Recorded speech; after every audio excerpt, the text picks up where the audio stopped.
As a professional Counter-Strike 2 player who was only a casual enjoyer of Counter-Strike up until 2023, I have a lot of good memories from the old Counter-Strikes. And I am sure that many of you also miss the glory days of the great installments in the Counter-Strike series, from 1.6, to Source and to Global Offensive. While it is possible to find sporadically populated servers on these older games, and get brief periods of great gameplay, unfortunately, under regular circumstances, Counter-Strike 1.6 and Counter-Strike Source are mostly unplayable due to low player counts. But, is that the case for Counter-Strike Global Offensive? At the beginning of March 2026, Valve re-released CS:GO onto the Steam store as a standalone game from CS2. This made it much easier to play CS:GO, and led to an increase in players on the remaining legacy community servers. And the game hit a peak of over 66,000 players. Of course, that massive initial increase would not last, and the player base has stabilized at around 25,000. While this is nothing compared to the peak CS:GO or live CS2 player bases, it is still a decent amount of players. And if it does stay around this number, Counter-Strike Global Offensive might remain playable. I will show you footage from my first 6 of 11 games on CS:GO competitive community servers, recorded from April 2nd to April 5th, 2026. In this video, which is just part 1 of my assessment on CS:GO competitive viability in 2026, we'll show you examples of the level and frequency of enjoyable comp gameplay that you can expect. In part 2, you will see the level of cheating you can expect, as well as the amazing positives and frustrating negatives of the community and culture that exist in these older games past their prime. First up, we have a classic Inferno, but joining the game already 12 rounds in.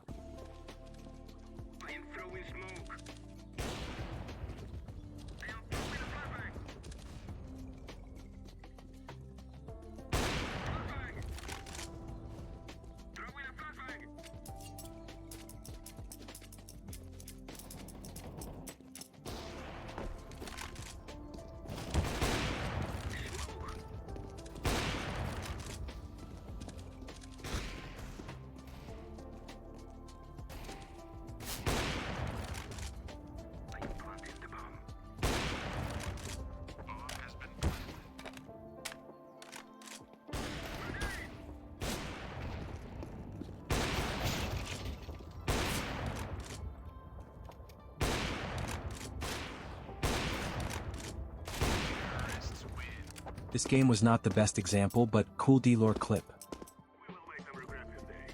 Next I got into another game already in progress on Nuke, and unfortunately left early because a player on the other team started cheating, after I hit a couple good shots and outplayed them. It was still enjoyable for a few rounds though.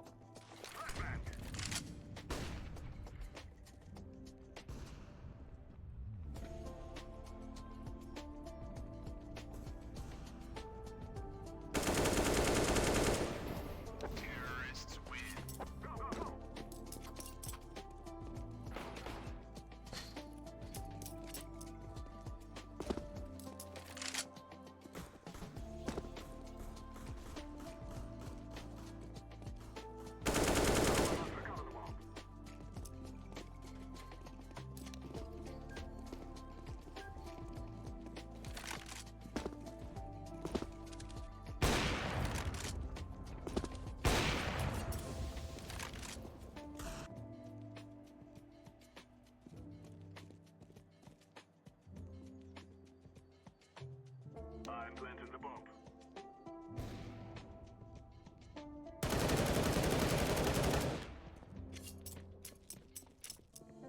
Activating the bomb.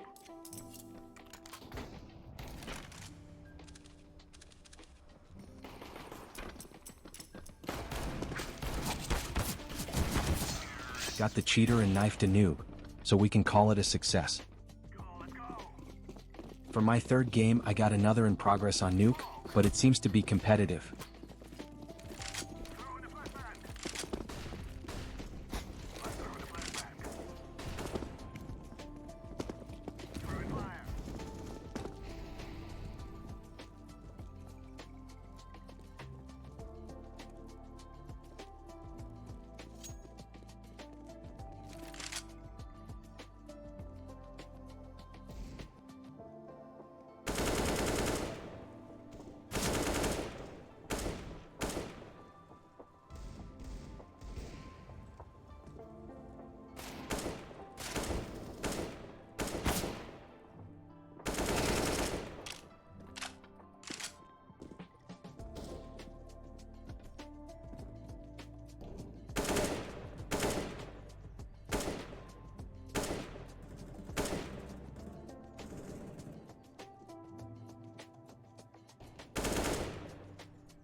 So far in the first 3 games, I got the experience I would expect from the older Counter-Strikes that have long been shut down. Sporadic bursts of decent gameplay, and very lightly populated servers. However, in my 4th game I got a Mirage server that was only down 2-0, and almost full of active players. The other players were closet cheating, but this specific example was a decent challenge and not too terrible of an experience. So I was able to get some decent gameplay.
Unfortunately, my competitive desire to fight back against the cheaters only made them become more blatant.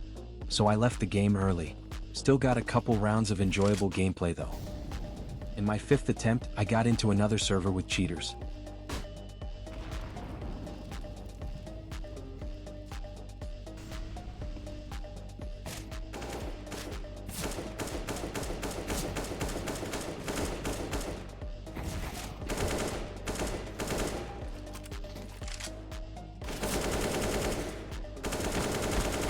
I decided one round was enough for me. Finally, in my 6th attempt at playing competitive, in Counter-Strike Global Offensive, in 2026, I got a game from the start to finish. You also saw the name Walter White Gaming in the chat, and I already have him muted from a previous game where I called him out for cheating. He will show up and play a main role in part 2, the follow-up to this video, where I will show you the last 5 games in my assessment of CSGO competitive. Activating the bomb.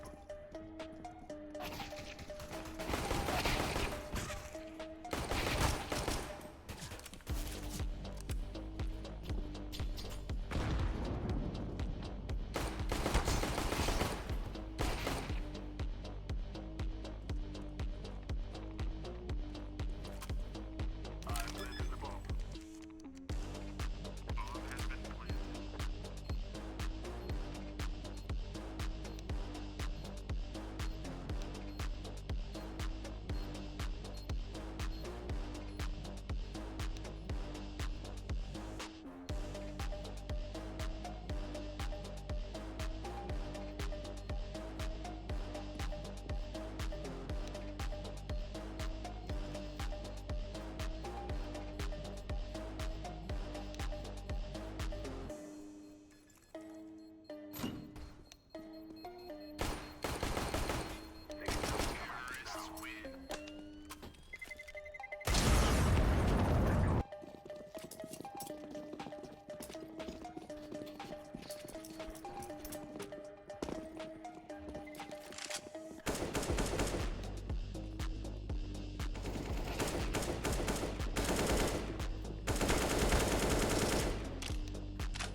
Counter-terrorists win.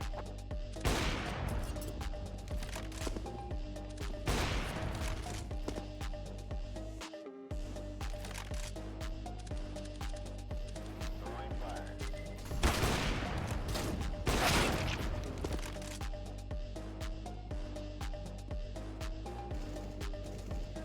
Throwing a grenade.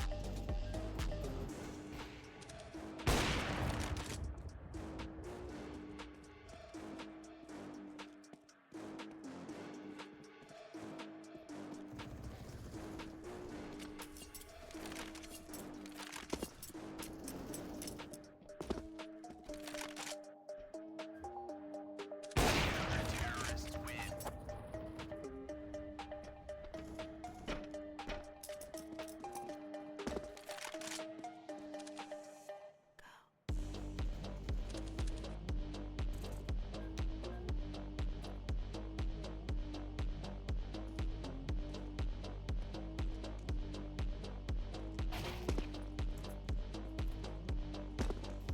Bomb has been planted.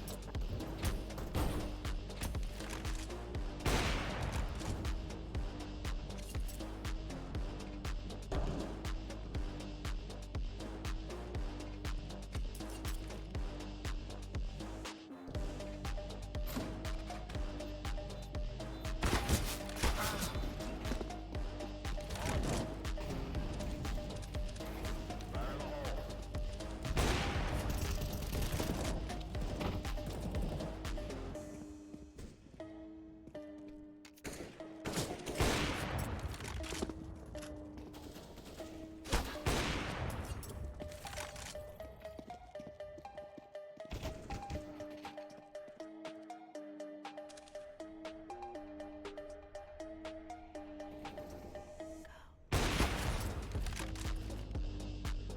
Flashbang.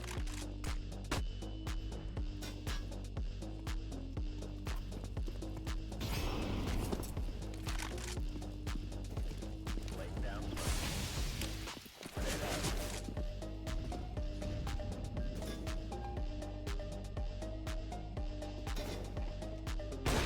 Counter-terrorists win.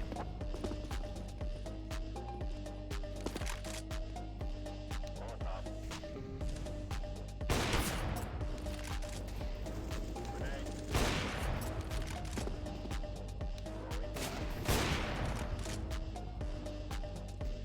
Throwing fire.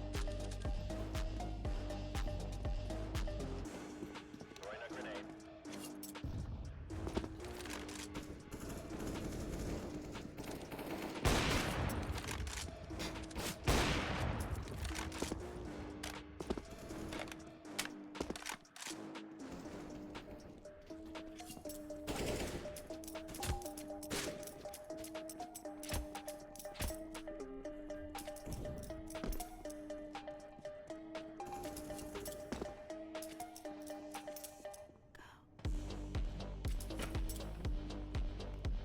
Throwing fire.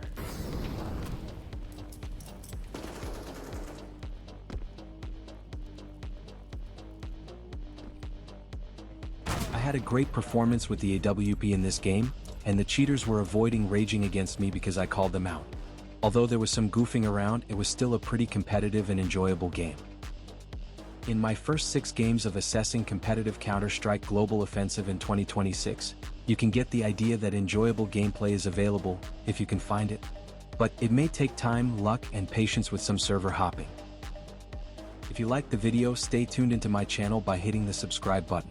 Along with all the great videos I have planned, there will be a part 2 follow-up to this one.